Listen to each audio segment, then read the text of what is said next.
He is a politician, an entrepreneur, civic sector leader, and a passionate, active citizen. He is a member of the Gauteng Provincial Legislature, the Democratic Alliance, Shadow MEC for Community Safety in the Gauteng Province Legislature, and the Regional Deputy Chairperson of the DA in Gauteng North. Prior to this, he served as a member of parliament in the National Assembly and also as a city councillor in the city of Tshwane. By the age of 31, he had served in every sphere of government in South Africa. In business, he is currently a partner at Shackleton and Mohapi Attorneys. In the civic sector, Michael serves as the Secretary General for JCI South Africa, a board member for World Speech Day South Africa, and as an area director for Toastmasters. Michael possesses both LLB and a Master of Laws degree from the University of Pretoria, a course in African political economy through the Thabo Mbeki African Leadership Institute, and a course in strategic leadership through the GIBS Business School, and a program in competition law through the University of Pretoria. He was recognized as one of the top outstanding young persons of South Africa by JCI. Talking to us about creating your space in the public sector and his story. Please, with a hand of encouragement, help me welcome Mr. Michael Shackleton. Thank you so much, MC, and thank you to everyone that has availed themselves this evening. I do hope that everyone is able to hear me clearly. I am trying to speak a bit louder, MC, as you mentioned that some people weren't able to hear me. What I've done here, I've simply taken the invite that they've sent me. I thought this would be, this has already been approved by the organizers of the event, so that was an easy one. I'm going to run through what, in my view, are the essential keys of success in the public sector. But as you can see from the biography that you've mentioned, my experience is essentially as a politician.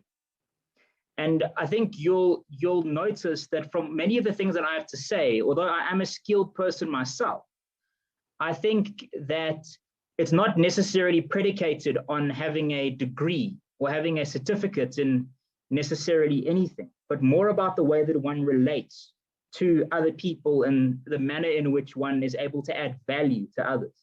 I especially put down very few slides because in Toastmasters, where I'm a distinguished Toastmaster, people have said perhaps that stands for don't time me instead of distinguished Toastmaster, because I generally go over time. So if I try to put down very few slides this time.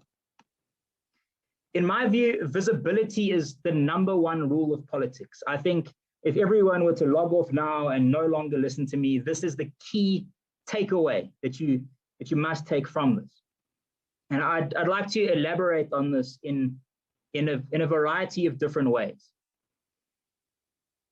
Ideally, one in politics in one's party, I would like to maybe have something every day, let's say on social media, that says I've been campaigning on the ground, maybe in a branch activity, maybe I've been attending a public meeting, maybe I've been in the Gauteng legislature asking safety issues to the MEC of Community Safety, Faith Masubuko.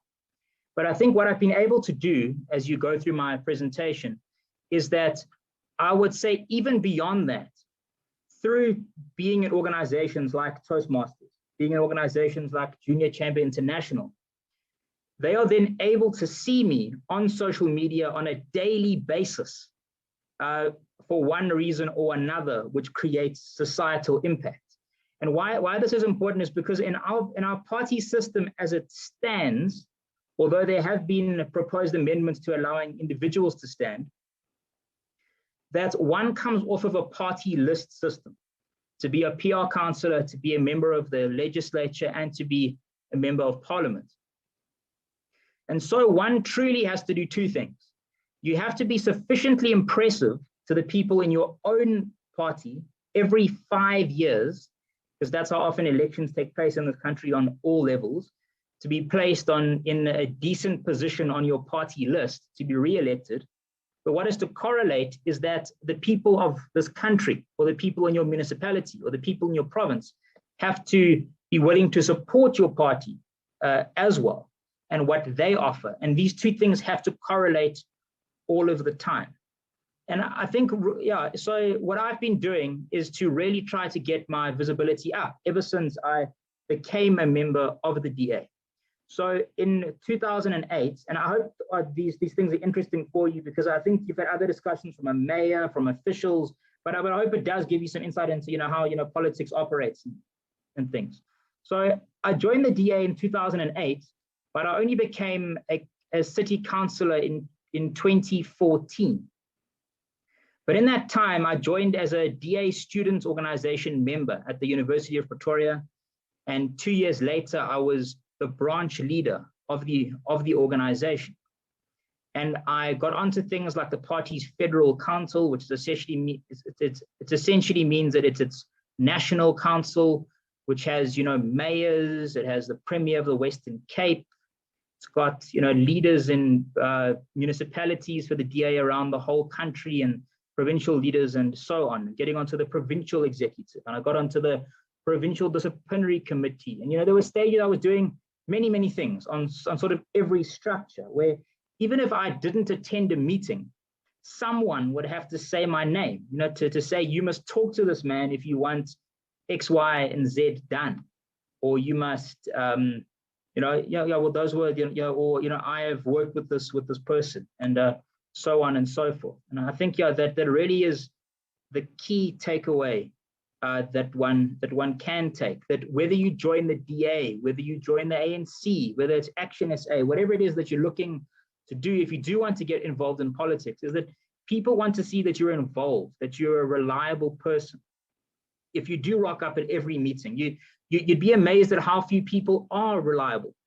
A lot of people don't answer their phones. A lot of people don't even pitch up to meetings that they themselves arrange. There's a lot of people that aren't reliable out there. But if you are known as the most reliable person in a particular area that's taking up people's issues, if residents of your town, of your province, of the country, they're able to contact you any time of day or night, and you respond to them, you become known for these things. And I think I shouldn't take away from other slides about creating a niche market and so on, as you will see. But really, what is the absolute trick is being visible to the utmost, more than anybody else.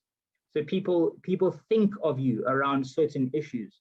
When people think of a campaign, they think of you. Your name must be first and foremost in people's minds in your political party. Because people are also quickly forgotten, if they die, retire, resign for a short period of time, and so on. I'm trying to get onto the next slide if I can. Click this. So I specifically put the picture of Tiger Woods here to get my point across with what I'm trying to say regarding neuro-linguistic programming modeling, which I think is a bit of what we've been trying to do for the past 3 days. So with this GSM Symposium, we're looking at people that are successful in certain areas, be it the public sector, maybe the private sector, maybe you want to be an entrepreneur. Now, neuro-linguistic programming, it means the language of the mind. And essentially modeling just means that you look at the attributes of another person and you copy them. And I think what is important, honestly, to get my point across is that I put the picture of Tiger Woods here. Now we have to call a spade a spade. We're all adults in this room. There was a sex scandal. That's a fact. We can never take that away. Tiger Woods was subjected to that through his own actions. But he does remain an incredibly excellent golf player, arguably the best that the world has ever seen. Therefore, if you want to become an amazing golf player, you can look at what Tiger Woods did, and you can take the very best of his techniques, the way that he trained, the way that he ate, how often he trained, the way that he hits the ball. You might even want to copy his manner of dress if that makes you feel confident. And you can exclude the sex scandal stuff because, maybe that doesn't apply to you. That's not what you want, but you can develop the very best techniques around that. And I think that's what we have to do here. If you do want to be a great politician or a great public speaker, it's essential to model what they have done.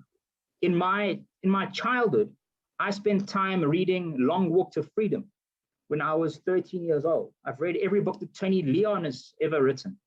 I've read Helen Suzman's books and so on and so forth. And he's given insight into the politics of our nation. But also, I think I've tried to emulate in a certain manner what Nelson Mandela and Tony Leon have done, which by getting an LLB degree and becoming an attorney because that's what they did. It doesn't mean that you have to do these things. You don't need a degree to be essential and to be a success in politics in this country at all. But I think you can aim to be like leaders. We can aim for the moon and still fall amongst the clouds. And I think we have to aim to be the very best that we possibly can and take the best what people have to offer and apply that in our own lives from generation to generation. As I've mentioned it, people will approach you, and this doesn't only apply in politics. I've seen this applying in the NGO sector as well. I've seen it in my own life in the private sector too. I can give you numerous examples. I've said here, people will approach you for leadership roles because of your visibility and the fact that you pitch up every time. I've had, when I just started out as an attorney, a conferences company in Johannesburg approached me frequently to address national conferences on credit and debt law. I've had it through a lady in JCI, Tshwane, who's the ambassador of the organization, because of my visibility, that I was honestly just there when she said, I need somebody from the organization to pitch up at different events. We are partnered with organizations in Tshwane. I'm not sure who's listening that's from Pretoria here, but the organizations, throughout the city that cater for young and abandoned youth, like there's a Tshwane Leadership Foundation that's in the city CBD. And eventually she approached me, and although I don't get any money from this, I think it is useful on my CV, probably useful on my profile politically too, to say that I am on the board of World Speech Day South Africa. And she said to me, when we were changing the bank signatories, when we were setting up this organization, these were her exact words. She said, it's the fact that you pitch up, that's why I approached you. And I was able to change her impressions of me, because she was first quite alarmed that I was always on my phone, often when she saw me, when she spoke to me in meetings. But I think there's also a trade-off with that, as in I wouldn't be as efficient if I wasn't answering people when they do message and call me. I thought that this would be an interesting story for those that do follow politics, and maybe you can apply it either politically or in your private lives, NGOs. This man here, David Mania, he is the Western Cape MEC, which essentially means you're a provincial minister. It's the Western Cape Provincial Minister for Finance, but he doesn't have any qualification in finance. He created a niche market. He became known in the party for a particular thing. And so the man is not stupid by any means. He actually has a master's degree in public administration from Harvard. So I'm not trying to undermine him here, but I am saying through showing that he was, speaking on certain types of issues, the party essentially promoted him because of that. So initially, he was the shadow minister on the military and, it was defense and military veterans. What happened is that he actually supported a person called Wilmot James that stood against Mmusi Maimane for the position of party leader. And when Mmusi won, he removed David Mania off of that portfolio in Parliament, where David was performing exceptionally well. I think he was the person known in the country at that time on that particular portfolio, and how he exposed the military, and there were things with SAA that interlinked, and it was, amazing, and put him onto this portfolio of finance. Now, there are different views which say that Mmusi might have, tried to, make him look bad, thinking he wouldn't handle a portfolio that he knew absolutely nothing about, because he had run the campaign against Musi for his competitor. And there is another view that says that Musi saw the qualities of this man and puts him in a portfolio that actually gains the highest amount of publicity for any shadow minister position in the country. But what David Mania did is he read up on every piece of national legislation pertaining to finance, and he became the expert. And so for, I think it was about 5 years, he was the DA's foremost spokesperson on finance in Parliament. And at the end of this, he was requested to be the Western Cape Minister for Finance. And so this is an example, and there are other examples like this. But he's created a sort of, I'd say he's very protected politically in terms of job security because he's known for a particular thing. So me, I'm, for example, the DA has allocated me to be the Gauteng shadow MEC for community safety. That means theoretically, if the DA were to be governing Gauteng, I would be the Gauteng Minister of Community Safety. Right. So, I'm trying in my own way through media statements, approaching people, helping out, to be known for those things. But I think David Mania has, shown the way to all of us how these things are done. I think my presentation is relatively short to allow for, questions and things as well. But I wanted to show you, books that have honestly changed my life in a significant way. To, give me just a mindset of success. I would honestly say read anything by anyone that you want to be like in the public sector. If you want to, if Margaret Thatcher is your hero, if it's Tony Leon, if it's Musi Mamane, if it's Nelson Mandela, if it's Thabo Mbeki, I would say, honestly, through what I mentioned about, neuro-linguistic programming modeling earlier, I would, strive to be like, these people to the utmost in every way possible. I see Rabison's comment there as well.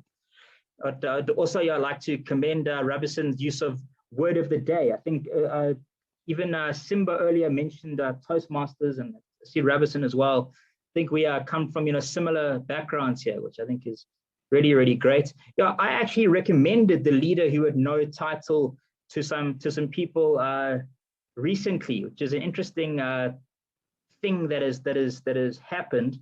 But essentially, so in the DA, when you're a member of parliament or a member of the Gauteng legislature, you're put in charge of a constituency, which essentially means an area. So it can be Sandton, it can be Hammanskraal, it can be Soshanguve, it can be Kempton Park.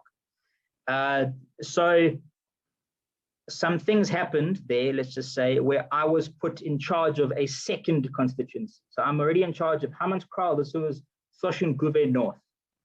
And with Soshanguve North, there's a situation where temporarily no one has positions except me because of some decisions that were taken by the regional executive.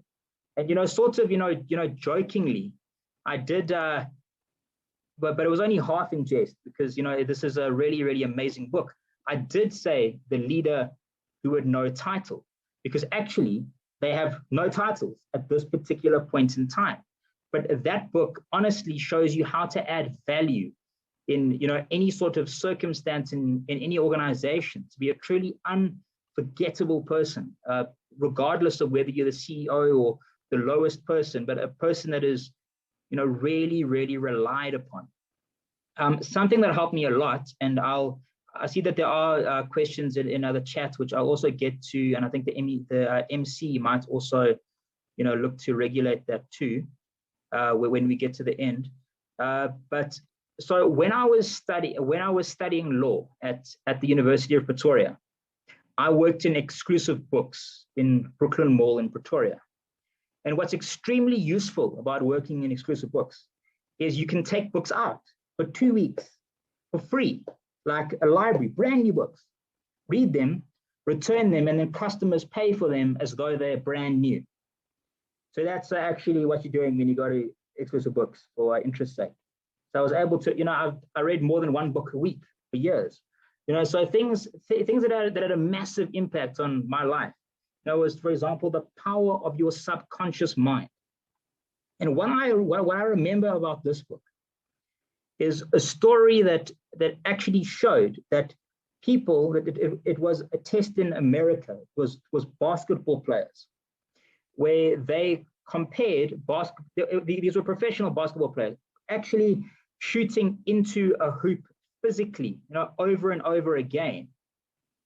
And then another group which simply visualized being a success at getting the ball into the hoop. And they tracked these people's progress, how they improved. And the people that visualized getting the ball into the hoop, they actually improved more. And I think that's quite an interesting story. And Psycho-Cybernetics, I think that's a very rare book. Hopefully you can still find it. But to me, what's it a lot about mentality and how your mind controls your success really in life, is that Psycho-Cybernetics was actually cybernetics. It's not nonetics, it's cybernetics, Psycho-Cybernetics. It was written by a plastic surgeon. And, he showed, how, say, women that had plastic surgery, let's say on their nose, let's say before they had plastic surgery on their nose, they might stutter, stumble, be shy, timid, maybe even think that they can't start a business.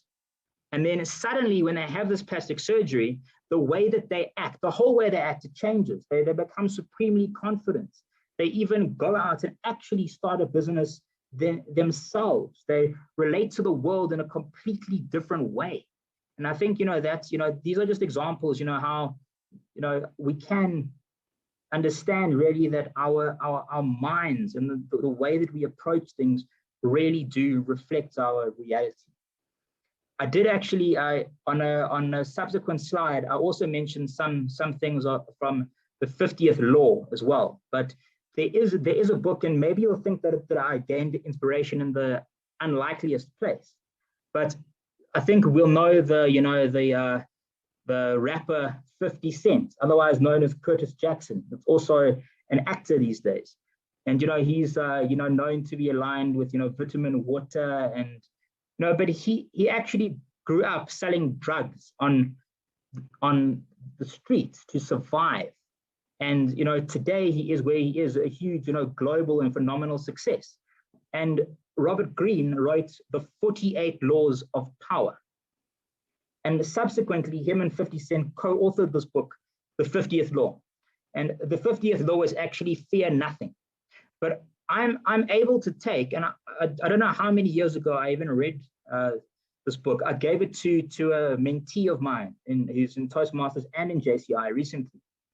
But I'm able to still use things to this day, what I've learned from that particular book. I have mentioned these organizations throughout, and I'll continue to do so. Toastmasters and the Junior Chamber International. I was very excited that Rabison mentioned the word of the day at the beginning of this meeting, because that's something that we do in Toastmasters. In Toastmasters, during every formal meeting, a new word that most people have never seen before is introduced. And you're encouraged to use it whenever you speak at all during the meeting. And they then count at the end of the meeting. They then, somebody counts during the meeting, they get that's a particular role, but they then come back to you at the end of the meeting and they say, this person used the word during, I'm just reading the chat box as well, thinking of how to use intentionality. But yeah, that they then, use the word of the day, the utmost. So it is with a sense of intentionality that I joined Junior Chamber International. And I joined it twice. In 2011, I was part of Junior Chamber International, and I was then offered to be vice president in JCI Tshwane. And I actually left. I really did. I don't know if there's anyone, well, there's a bunch of JCI people here that will know Senator Angel Hokolo, who became a national president. And I felt so sort of, I don't know, I felt that I wasn't ready. I really did. And I came back in 2017 or so, in the same year when I was recognized in the top 4 outstanding young South Africans by JCI in collaboration with Brand South Africa. So I'll use intentionality again, because it was then even more intentional when I joined in 2017, that I would, then focus on this thing properly. And today I'm the National Secretary General of that, and I'm just seeing things in the chat box as well. But you don't specifically have to join these organizations or only these organizations. What I'm saying is that in my life, they've had a profound impact. My story is essentially that my father died of cancer shortly before I started high school, and my mother died of heart failure in my first year of university. And they both died bankrupt, and they didn't have a cent to their names because they were fighting different illnesses.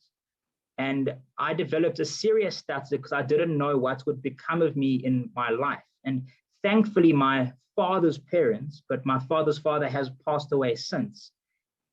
Thankfully, my father's parents paid for my LLB degree at the University of Pretoria, and I worked in exclusive books, to gain money for basic means like, food to eat on a daily basis and things. But the point is that I developed a very, very serious stutter. And I actually lost out in becoming a DA councillor in 2011 by 2 seats, which I think was largely due to my stutter, affecting my relationships with other people and the way to, communicate.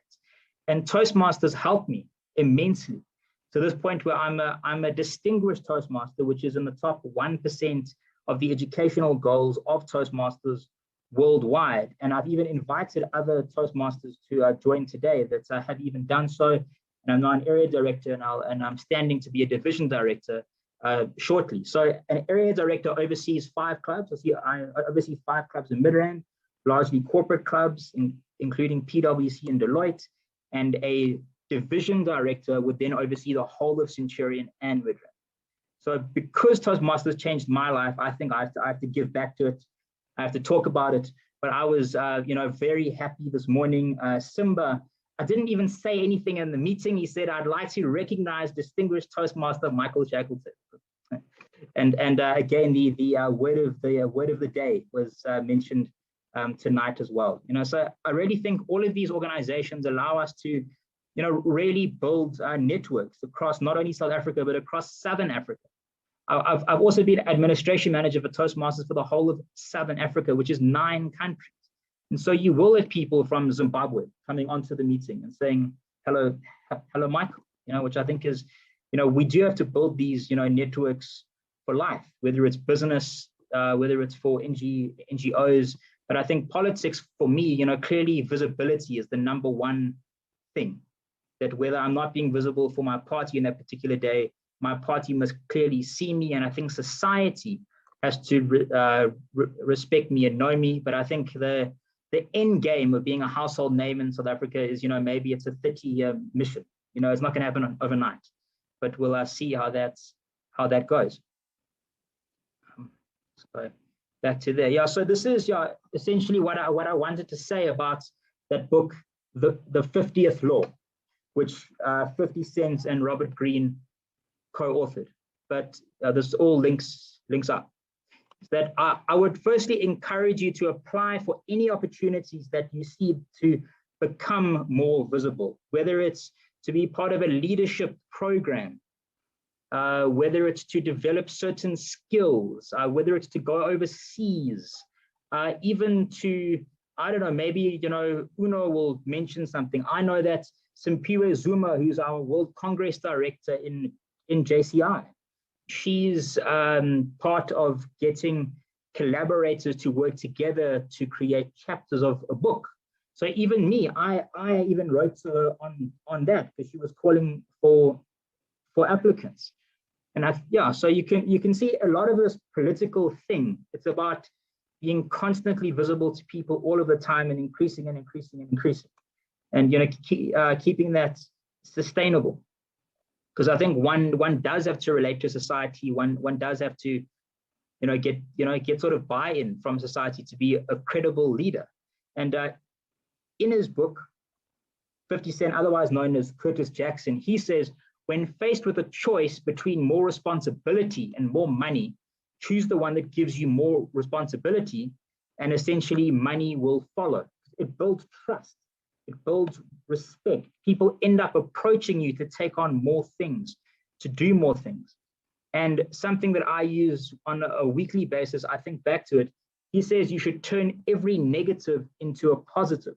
And I think that I did this very well in a DA interview.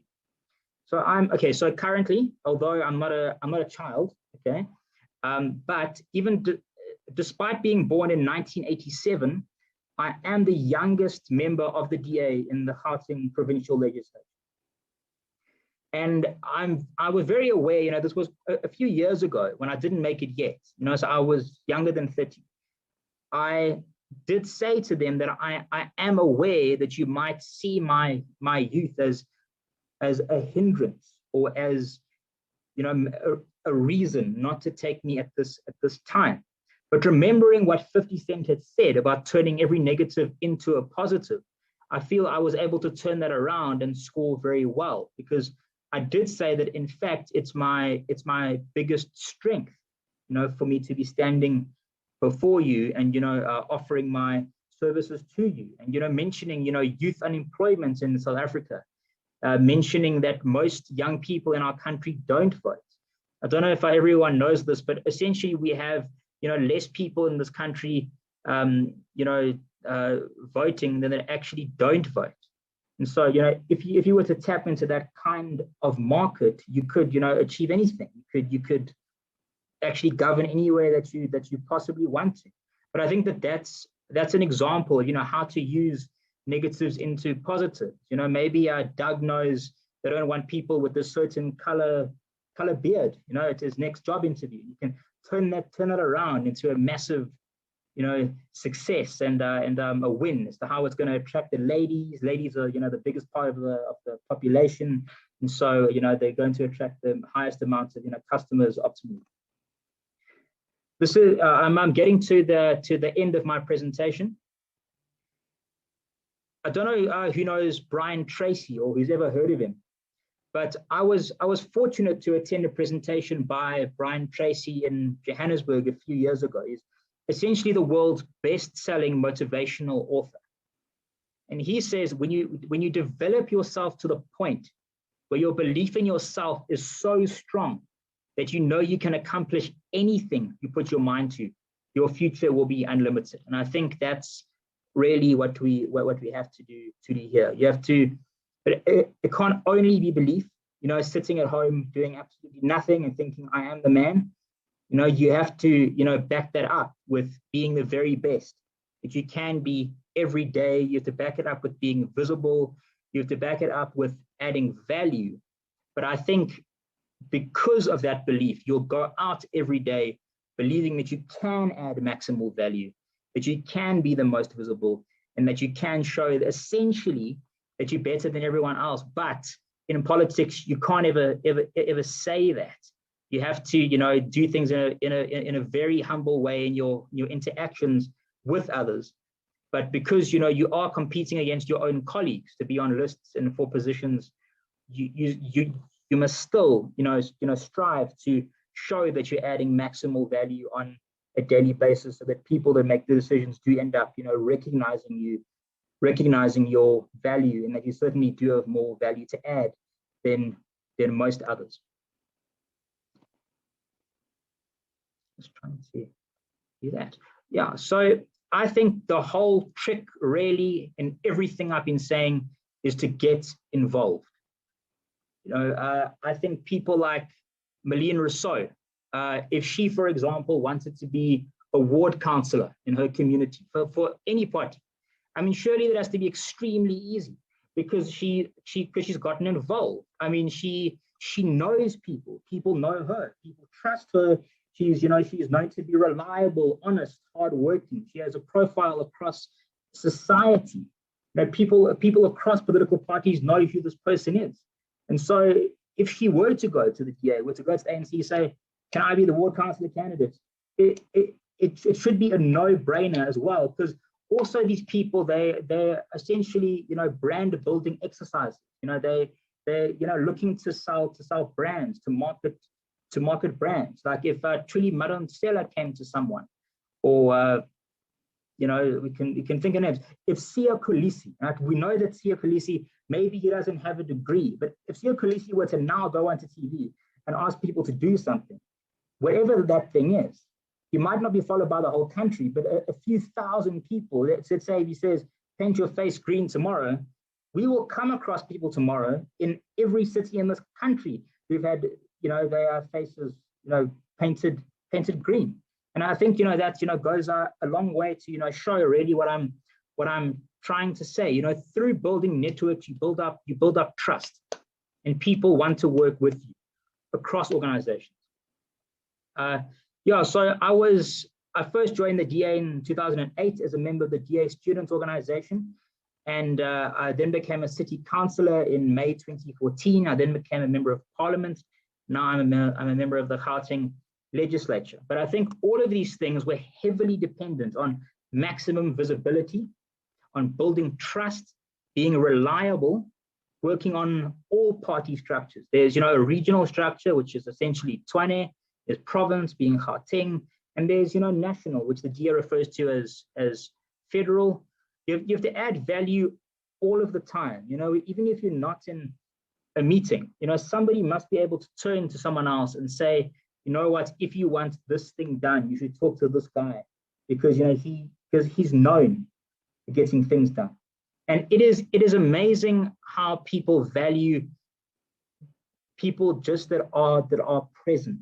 Simply answering your phone. Simply if someone calls you to a meeting, even if you can't make that meeting tomorrow and you can't make it next week, show that you're making an effort. Even if you can only go there in a month, have that meeting. Show people that you are there with them and for them. And I think this again doesn't only relate to politics. I think this should relate to any kind of area in which the person is working. If you can show that you're reliable, that you're trustworthy, and for some reason a lot of people aren't. A lot of people don't pitch up when they're called upon. I don't know why. I don't know how you go through life in that manner. To me, it's fairly obvious. But these are simple ways to build trust. If I can honestly even say there are, in parties, not everyone are friends, but there are even people that don't support me or that don't respect me, but I can respect them with their dedication and commitment and hard work. That if they come before me and I'd have to choose them against someone else who can do the job, I would still choose them every time, because they are dedicated and committed and we can trust them. And then I mentioned this, if I'm not on social media today for my political party, right, you'll have the graphic that I shared right at the beginning of this whole thing to say I'm here speaking on the grand scale motivation talk. And maybe the next day, if in theory I wasn't doing anything for my party, even though I will tomorrow, I'll be at a police station tomorrow.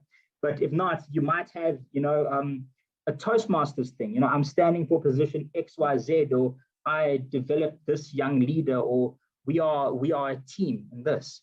And I think that's mostly what I've seen in the DA as well, is people value teamwork. People value team players.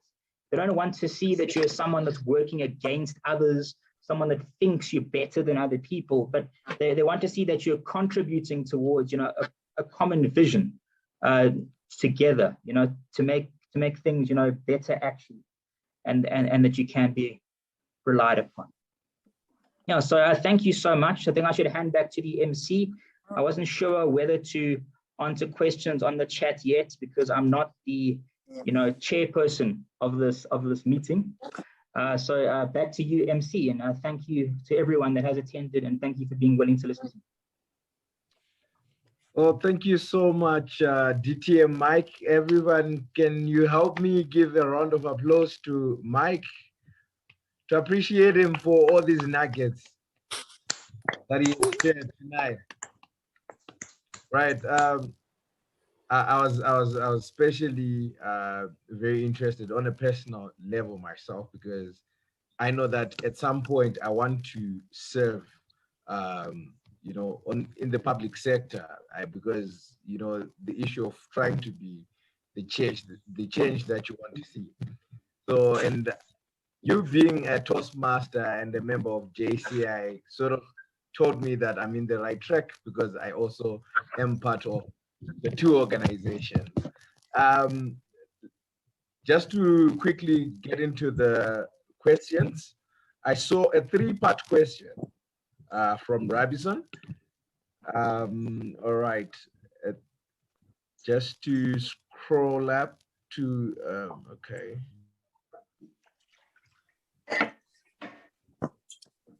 Okay.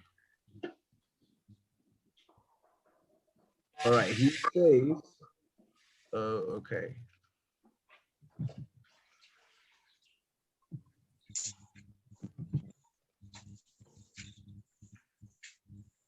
What biggest challenge have you faced in your road to leadership?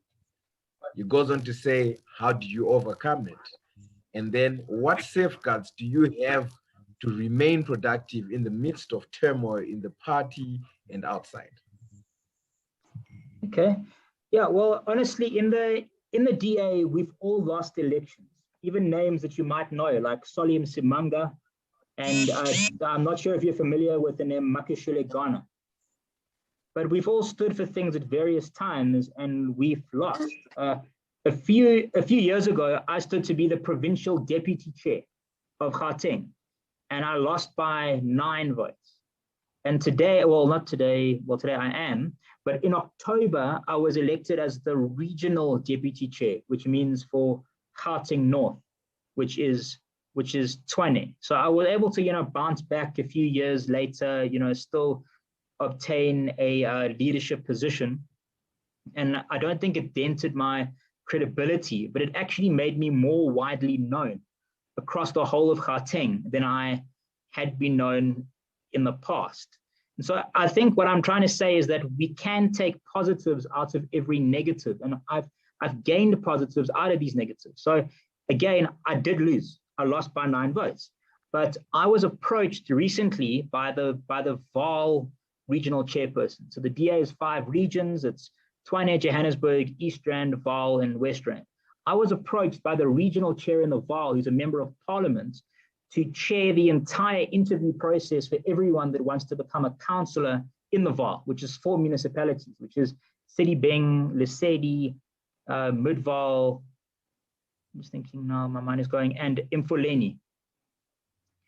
Yes, okay, so that's my take on every negative into positive. But to me, that was a massive challenge, and it got me down. It did get me down immensely. And I was actually even invited to that night to the winning party of the provincial leader then, John Moody, who, even though he is a friend of mine, I didn't go to his party because I felt that it would be ridiculous. I just wasn't in a celebratory mood. I was sad. I was let down. But I think what's important is, I didn't act in that way inside the DA. I didn't go to the media and trash the organization. I didn't, start acting in a negative way to others. I just did my work. And and I think, through, people showing that it wasn't a negative attitude, I even congratulated my competitor on Facebook that I actually became a member of parliament a while after that experience. So I think there is a way in a political party that one has to react when one loses. That if I were to have gone on Facebook, saying personally slanderous things and attacking the party, then I wouldn't have been where I am today. So what safeguards do I have? I think it's just become habit. I think I become busy, very, very busy You know, I mean, outside the DA, I'm on the executive committee in 6 different organizations, and I do legal work in Midrand. So I think I'm too busy to think all of the time. And yeah, so yeah, I think I just try to concentrate on the job at hand, and I do only go for leadership roles when I have a plan. So say Standing TV National Secretary General of JCI, that's because I was administration manager of Toastmasters Southern Africa. So I thought I can actually just lend a hand, you know, whether they want me or not, I'm, you know, availing myself. But I think I've, you know, spent a long time answering this question, and I'm keep quiet now.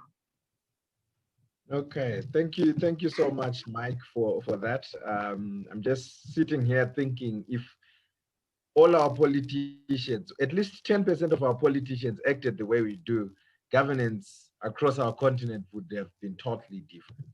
Thank you for that. I see Meline has raised her hand. Could you unmute your mic and then you can ask? Thank you so much, Samuel. Thank you very much for brilliant presentation, Michael. I'm always very interested to know what's happening within the political space and public sector and so forth. And I must say that, man, you are part of a very few, small percentage in South Africa of public servants that really cares about the people, you know. But 2 things that I've noticed is that our politicians and all public servants have become a bit more self-serving than practicing servant leadership, which I think is a concern. So if you have advice to any young person, your age or younger, that wants to enter the public service, what characteristics do you think those people should have, just besides being just visible? You know, what other things, personality traits, characteristics should they have to add value to a system that is really fragmented over the last few years? I mean, there's a huge distrust between the people and government for various reasons. So if you have to give advice in that context, what advice would you give young politicians? Thank you so much, MC. Can I proceed? Yes, please go ahead. Thank you. I think there's actually a lot to be said. I think it's not only a South African problem, but it's also an African problem. You know, there's, you know, leaders across this continent that are, you know, 92 in the shade. You know, I mean, everyone's like ridiculous, actually. You know, and we do need to develop young leaders to take the whole of Africa forward. But I think that it's very difficult for young people. I mean, I think even in my own party, I do think that I am, you know, vastly skilled when it comes to my CV. But I think being young, I have to take on a lot more to be competitive, to be taken seriously compared to a person that's maybe 50 or 60 years old. And I have to maintain myself at a very high standard compared to, you know, a person that might be 55 or 65 years old that can even just relax in comparison to what young people are doing to maintain their jobs and their roles. And I think, yeah, so young people have to have an incredibly thick skin, whatever party you are in, because firstly, inside your own party, there's a lot of competition, you know, from people that will, you know, try to argue their, you know, way above you to say they've got more life experience. You shouldn't even have a position.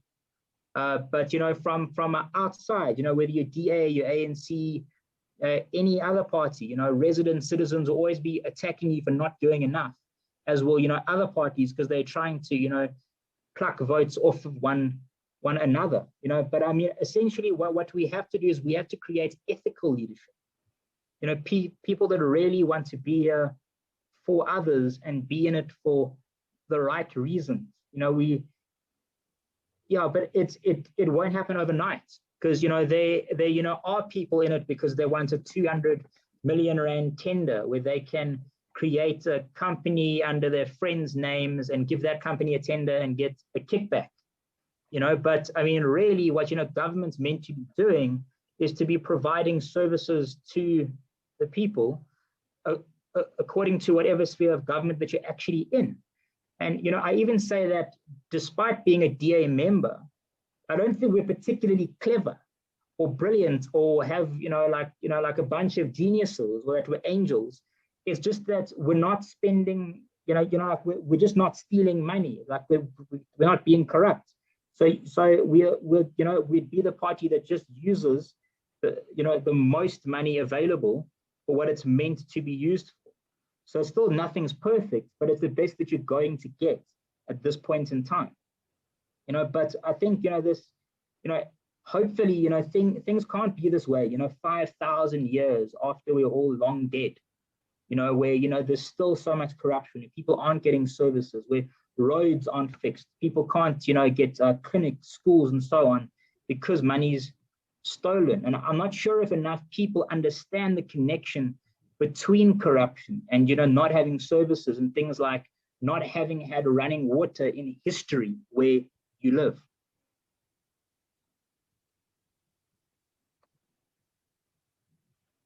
Yeah, thank you for that. I see two hands up.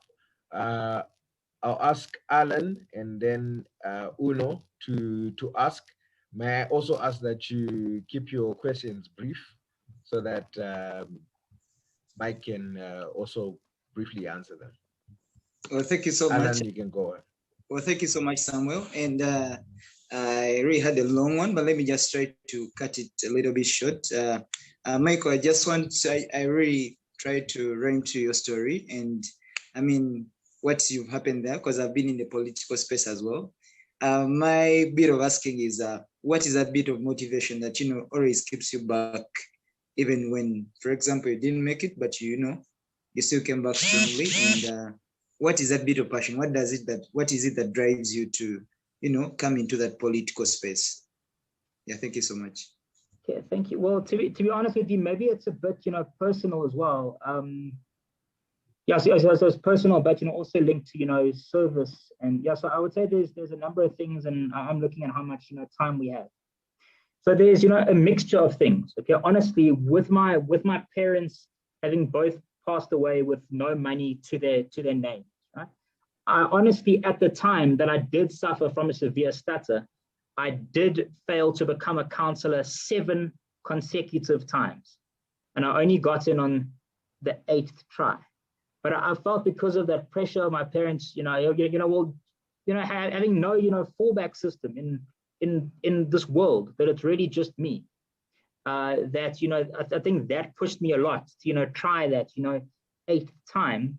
But my whole time growing up, I wanted to be remembered after I died. I thought to myself, what is actually the point in life?